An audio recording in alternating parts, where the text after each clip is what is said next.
إن الحمد لله نحمده ونستعينه ونستغفره ونتوب إليه ونعوذ بالله من شرور أنفسنا وسيئة أعمالنا من يهدي الله فلا مضل له ومن يضلل فلا هادي له أشهد أن لا إله إلا الله وحده لا شريك له وأشهد أن محمدا عبده ورسوله والصلاة والسلام على نبينا محمد صلى الله عليه وسلم وعلى آله وأصحابه ومن تبعه إلى يوم الدين أما بعد فيا عباد الله أوصيكم ونفسي بتقوى الله وطاعته لعلكم ترحمون كما قال الله تعالى في القرآن الكريم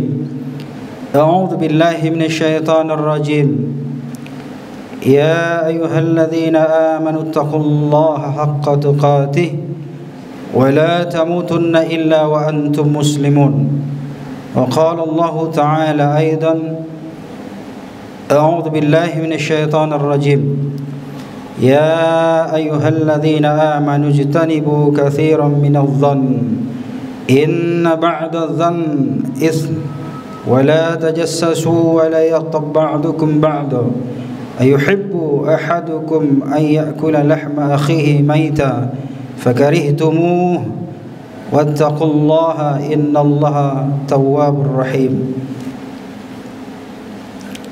وقال النبي صلى الله عليه وسلم من ستر على المسلم ستره الله في الدنيا والآخرة صدق الله العظيم وصدق رسوله الكريم والحمد لله رب العالمين. Hadirin kaum muslimin sidang Jumat rahimakumullah. Alhamdulillah wa syukurillah, pada hari ini kita bersyukur kepada Allah Subhanahu wa taala dengan sedalam-dalamnya, setinggi-tingginya, karena dengan syukur inilah membuktikan kita sebagai hamba yang dhaif, hamba yang tidak memiliki kekuatan, tidak memiliki daya dan upaya. Semuanya hanya pemberian Allah Subhanahu wa taala. Semuanya hanya izin Allah Subhanahu wa taala. La haula wala quwwata illa billahil aliyil azim. Maka oleh karena itu sepantasnya lah kita selalu bersyukur kepada Allah Subhanahu wa taala yang telah memberikan berbagai macam nikmat kepada kita. Mudah-mudahan kita termasuk di antara hamba-hambanya yang bersyukur. Amin ya rabbal alamin. Salat dan salam tak lupa-lupanya kita ucapkan Allahumma salli wa sallim ala Muhammad wa ala ali Muhammad. Mudah-mudahan senantiasa tercurah buat junjungan kita Nabiina Muhammad sallallahu alaihi wasallam, dan mudah-mudahan kita semuanya sebagai umatnya, sebagai pengikutnya, senantiasa mencoba berupaya dan berusaha sekuat tenaga untuk mengamalkan segala ajarannya, dan mudah-mudahan kita diwafatkan dalam kondisi husnul khatimah. Amin ya rabbal alamin. Hadirin kaum muslimin jamaah Jumat rahimakumullah, ada 3 hal perusak hubungan di antara manusia. Sebagaimana kita mengetahui bahwa setiap manusia memiliki hubungan persahabatan, kekerabatan, persaudaraan yang kokoh, maka segala hal bisa merusak hubungan di antara kita. Berbagai macam hal bisa saja menghancurkan persaudaraan yang telah kita bangun selama ini. Maka oleh karena itu Islam menganjurkan kepada kita agar kita sebagai orang-orang yang Islam, orang-orang yang beriman kepada Allah Subhanahu wa taala, senantiasa menjauhi hal-hal yang merusak hubungan persaudaraan itu. Maka oleh karena itu Allah Subhanahu wa taala juga mengatakan kepada kita agar kita menjauhi prasangka-prasangka yang buruk, prasangka-prasangka yang jelek kepada saudara-saudara kita. Oleh karena itu juga Allah Subhanahu wa taala firmankan dalam Al-Quran, Ya ayyuhalladzina amanu ijtanibu katsiran minadh-dhann inna ba'dadh-dhanni ismun wa la tajassasu wa la yaghtab ba'dukum ba'da ayuhibbu ahadukum an ya'kula lahma akhihi maita fakarihtumuhu wattaqullaha innallaha tawwabur rahim. Allah Subhanahu wa taala berfirman dalam Al-Qur'an bahwasanya menyampaikan kepada kita orang-orang yang beriman, hai orang-orang yang beriman, jauhilah kebanyakan dari prasangka. Sesungguhnya sebagian prasangka itu adalah dosa, dan janganlah kamu mencari-cari kesalahan orang yang lain, dan janganlah sebahagian dari kamu menggunjing sebahagian yang lainnya. Sukakah salah seorang di antara kamu memakan daging saudaranya yang sudah mati? Maka tentu kamu merasa jijik kepadanya, dan bertakwalah kepada Allah Subhanahu wa taala. Sesungguhnya Allah Subhanahu wa taala Maha penerima taubat lagi Maha penyayang. Hadirin kaum muslimin, saudara-saudaraku jemaah Jumat yang dimuliakan Allah Subhanahu wa taala. Ayat ini turun sebenarnya datang dari persoalan yang sederhana sekali. Meriwayatkan dari Juraij bahwasanya ada orang yang mengatakan ketika Salman Al-Farisi memakan sesuatu, kemudian ia tertidur dan kemudian dia mendengkur ataupun mengorok. Seseorang yang mengetahui hal itu menyebarkan tentang apa yang telah terjadi, maka di saat itu turunlah ayat dari Allah Subhanahu wa taala. Maka kesimpulannya hadirin berbahagia, bila urusan mendengkur saja dianggap suatu keaiban yang tidak boleh diceritakan kepada orang lain, apalagi sifat-sifat buruk lainnya yang sangat prinsip sehingga jangan sampai diceritakan kepada orang lain. Ini semua merupakan sesuatu yang menjijikkan tentunya apabila dilakukan oleh seorang muslim, menceritakan aib-aib saudaranya, menceritakan kekurangan-kekurangan saudaranya kepada orang lain. Saudara-saudara kaum muslimin berbahagia, dari ayat ini kita dilarang untuk melakukan 3 hal yang tentunya sangat dimurka oleh Allah Subhanahu wa taala. Yang pertama yaitu adalah, saudara-saudara berbahagia, kita dilarang oleh Allah Subhanahu wa taala untuk berburuk sangka kepada saudara kita. Hadirin kaum muslimin, manakala kita melakukan atau melakukan sifat yang sangat terburuk ini, yaitu berburuk sangka, hal ini merupakan suatu yang sangat buruk. Berburuk sangka kepada saudara-saudara kita ini adalah merupakan salah satu sifat yang buruk yang dilakukan oleh seorang muslim, yang dilakukan oleh orang-orang yang beriman kepada Allah Subhanahu wa taala. Banyak sekali tentunya kerugian-kerugian yang akan kita peroleh, dan juga banyak sekali kerugian-kerugian yang akan diperoleh orang-orang yang kita ceritakan aibnya kepada orang lain, dan juga banyak sekali hal-hal yang buruk juga akan terjadi kepada orang-orang yang kita prasangkai tersebut. Hadirin kaum muslimin berbahagia, dalam kehidupan kita di dunia ini tentu banyak hal yang harus kita hadapi, banyak cobaan, rintangan, dan godaan-godaan. Nah, tentunya kita harus mewaspadai diri kita, jangan sampai kita sebagai kaum muslimin, orang-orang yang beriman kepada Allah Subhanahu wa taala, tetapi kita memiliki hati yang busuk, sehingga kita, setiap fikiran kita, setiap hati kita hanya prasangka-prasangka yang jahat, prasangka-prasangka yang buruk yang terlontar dalam hati kita, yang terlontar dalam benak kita. Rasulullah sallallahu alaihi wasallam, hadirin kaum muslimin, mengatakan, iyyakumudz-dzann, innadz-dzann akdzabul hadits. Jauhilah prasangka itu, kata Rasul, sebab prasangka itu pembicaraan yang paling dusta di antara yang dusta. Dampak buruk selanjutnya, hadirin kaum muslimin berbahagia, yaitu munculnya sifat-sifat buruk lainnya. Sangat berbahaya di antara kita apabila di antara kaum muslimin memiliki sifat buruk sangka kepada saudara-saudaranya, maka akan muncullah perilaku-perilaku yang lainnya, seperti misalnya hasad, dengki, ghibah, namimah, dan lain-lainnya. Banyak hal yang akan timbul, yang akan muncul dalam diri seseorang apabila seorang muslim, seorang yang beriman itu memiliki rasa prasangka yang buruk, prasangka yang jahat kepada saudara-saudaranya. Maka oleh karena itu Rasulullah sallallahu alaihi wasallam mewanti-wanti kita agar kita senantiasa memelihara prasangka kita. Jangan sampai sikap kita, prasangka kita mencederai nama baik orang-orang yang ada di sekitar kita, apalagi nama baik daripada saudara-saudara kita yang seiman dan seagama. Hadirin kaum muslimin berbahagia. Yang kedua, yaitu hal-hal yang merusak hubungan. Yang pertama yaitu adalah prasangka yang jahat, prasangka yang buruk. Yang kedua adalah kata Allah Subhanahu wa taala dalam ayat tadi, yaitu orang-orang yang senantiasa mencari-cari aib dan kesalahan-kesalahan saudara-saudaranya, keburukan-keburukan saudara-saudaranya. Tentu hadirin berbahagia, tidak ada orang yang luput dari kesalahan. Semua kita memiliki kesalahan. Bahkan khatib pun mungkin banyak kesalahannya. Bukan mungkin, pasti banyak kesalahannya. Maka oleh karena itu, apabila kita seorang yang muslim, orang yang beriman, tentunya kita harus berhati-hati dalam bersikap. Jangan sampai pekerjaan kita mencari-cari kesalahan orang lain sehingga kita lupa dengan kesalahan kita sendiri. Padahal Rasulullah SAW mewanti-wanti kepada kita agar kita senantiasa menjaga aib, menjaga kesalahan saudara-saudara kita. Simpan, save dengan baik, jangan sampai orang lain tahu apa yang terjadi pada saudara-saudara kita.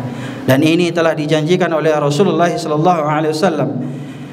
Man satara 'alal muslim satarahullahu fid dunya wal akhirah. Barang siapa yang menutupi aib saudaranya, maka Allah Subhanahu wa taala akan menutup aibnya di dunia dan di akhirat kelak nanti. Masya Allah. Mudah-mudahan hadirin berbahagia, kita senantiasa mengevaluasi diri kita.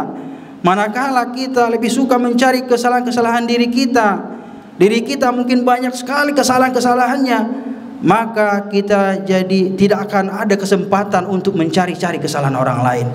Apabila kita sibuk mencari-cari kesalahan kita, melihat diri kita, melihat apa yang kita lakukan, pasti kita tidak akan ada waktu untuk mencari kesalahan-kesalahan orang lain. Oleh karena itu hadirin berbahagia, banyak sekali di antara kita kaum muslimin yang kita mengaku-ngaku beriman kepada Allah Subhanahu wa taala, tapi saban hari, saban waktu, saban nongkrong kerjaannya hanya mencari-cari kesalahan orang lain, hanya melihat-lihat aib orang lain, hanya mengulik-ulik kesalahan orang lain. Maka ini adalah merupakan perbuatan yang sangat dimurkai oleh Allah Subhanahu wa taala. Barang siapa yang menutupi aib saudaranya, kesalahan saudaranya, dan itu tidak dipandang penting untuk diceritakan, maka sesungguhnya Allah Subhanahu wa taala juga akan menempatkan orang-orang tersebut di dalam surganya Allah Subhanahu wa taala. Sebagaimana Rasulullah sallallahu alaihi wasallam katakan, la yaramru'um min akhihi 'auratan fayasturuha alaihi illa dakhalal jannah. Tidaklah seorang muslim melihat aib pada saudaranya lalu ia menutupinya, kecuali Allah Subhanahu wa taala memberikan balasan surga baginya. Masya Allah. Orang-orang yang senantiasa menutupi kesalahan-kesalahan saudara-saudaranya, menutupi aib saudaranya, maka sesungguhnya mereka akan dijanjikan surga oleh Allah Subhanahu wa taala. Inilah kemuliaan orang-orang yang senantiasa menjaga lisannya, menjaga perkataannya. Jangan sampai ucapan kita, perkataan kita, ungkapan yang kita lontarkan menyakiti saudara-saudara kita, menjatuhkan harkat dan martabat dan kehormatan saudara-saudara kita, karena ini adalah merupakan perbuatan-perbuatan yang dilaknat oleh Allah Subhanahu wa taala. Hadirin yang terakhir, khatib menyampaikan, yang ketiga yang merusak hubungan sesama kita adalah membicarakan keburukan orang lain atau ghibah. Secara spesifik, ghibah ini adalah menceritakan kejahatan-kejahatan, keburukan-keburukan, hal-hal yang negatif pada orang lain. Ini sebenarnya hal yang tidak perlu diceritakan. Untuk apa kita menceritakan keburukan orang lain? Maka oleh karena itu hendaklah kita sering-sering mengatakan, sebaik-baiknya saya lebih baik orang lain, seburuk-buruknya orang lain lebih buruk diri saya. Inilah hendak kita sampaikan pada diri kita tatkala kita melihat, ingin menyampaikan, ingin menghibah, ingin menceritakan keburukan-keburukan orang lain kepada saudara-saudaranya, kepada tetangganya, kepada koleganya dan lain-lainnya. Karena sesungguhnya orang-orang yang menceritakan keburukan orang lain atau menceritakan kesalahan-kesalahan orang lain atau al-ghibah, itu sesungguhnya kata Allah Subhanahu wa taala, taubahnya seperti dia memakan bangkai saudaranya sendiri. Nauzubillah, tsumma nauzubillah min zalik. Dan bahkan kata Allah Subhanahu wa taala, ayuhibbu ahadakum ay ya'kula lahma akhihi maitan Apakah kita suka? Apakah kita mau memakan bangkai orang yang telah meninggal dunia? Fakarihtumuh, tentu kita tidak mau. Tentu kita merasa jijik. Jangankan untuk memakan bangkainya, saudara-saudara yang berbahagia, untuk membangunkannya, mengendusnya, bahkan mungkin mendekatinya kita tidak mau, apalagi untuk memakan bangkainya. Ini adalah perumpamaan ketika kita menceritakan, ketika kita menghibah saudara-saudara kita yang seiman, yang seagama, dan bahkan bukan hanya seiman dan seagama, bahkan yang namanya atas kemanusiaan. Siapa saja yang menceritakan keburukan-keburukan orang lain yang tidak ada manfaatnya sama sekali dan tidak ada uzur syar'inya, maka sesungguhnya mereka-mereka itu taubahnya memakan bangkai saudaranya sendiri. Tentu kita sangat jijik sekali, saudara-saudara berbahagia. Wattaqullah, dan bertakwalah kepada Allah. Innallaha tawwabur rahim, dan sesungguhnya Allah Maha penerima taubat dan Maha penyayang. Hadirin kaum muslimin, demikianlah khutbah kita pada hari ini. Mudah-mudahan apa yang kami sampaikan ini dapat bermanfaat bagi kita semuanya, agar kita lebih berhati-hati dalam melafazkan, dalam mengungkapkan, dalam berkata-kata. Jangan sampai ungkapan kita, sifat kita dan segala macamnya menimbulkan prasangka-prasangka yang buruk kepada saudara-saudara kita. Apalagi saudara-saudara kita itu belum jelas kesalahannya apa. Jangan sampai kita menghakimi saudara-saudara kita, menghakimi daripada orang-orang yang beriman kepada Allah Subhanahu wa taala, apalagi kepada orang-orang yang taat kepada Allah. Orang-orang yang taat kepada Allah, apalagi yang namanya dipanggil oleh orang-orang yang muslim, orang-orang yang beriman kepada Allah Subhanahu wa taala sebagai ulama. Maka ini adalah merupakan suatu hal yang sangat fatal kita lakukan, padahal kita belum tahu kebenarannya seperti apa. Jangan sampai kita melakukan perbuatan-perbuatan yang mengakibatkan kehormatan, harga diri saudara-saudara kita itu hancur. Ini adalah perbuatan-perbuatan yang dilarang oleh Allah Subhanahu wa taala berdasarkan firman Allah Subhanahu wa taala yang telah kami sampaikan tadi. Demikian, barakallahu li wa lakum fil Qur'anil Karim wa nafa'ani wa iyyakum bima fihi minal ayati wa dzikril hakim wa taqabbala minni wa minkum tilawatahu innahu huwal ghafurur rahim.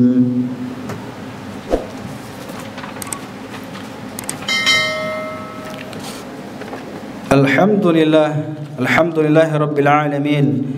Wassalatu wassalamu ala nabiyyina Muhammadin sallallahu alaihi wasallam wa ala alihi wa ashabihi ajma'in. Asyhadu an la ilaha illallah wahdahu la syarika lah wa asyhadu anna Muhammadan abduhu wa rasuluh. Wassalatu wassalamu ala nabiyyina Muhammadin wa ala alihi wa ashabihi wa man tabi'ahu ila yaumiddin. Fa ya ibadallah, usikum wa iyaya bi taqwallah wa ta'atihi la'allakum turhamun. Qala Allah ta'ala fil Qur'anil Karim, a'udzu billahi minasy syaithanir rajim. Ya ayyuhalladzina amanu ittaqullaha haqqa tuqatih wa la tamutunna illa wa antum muslimun.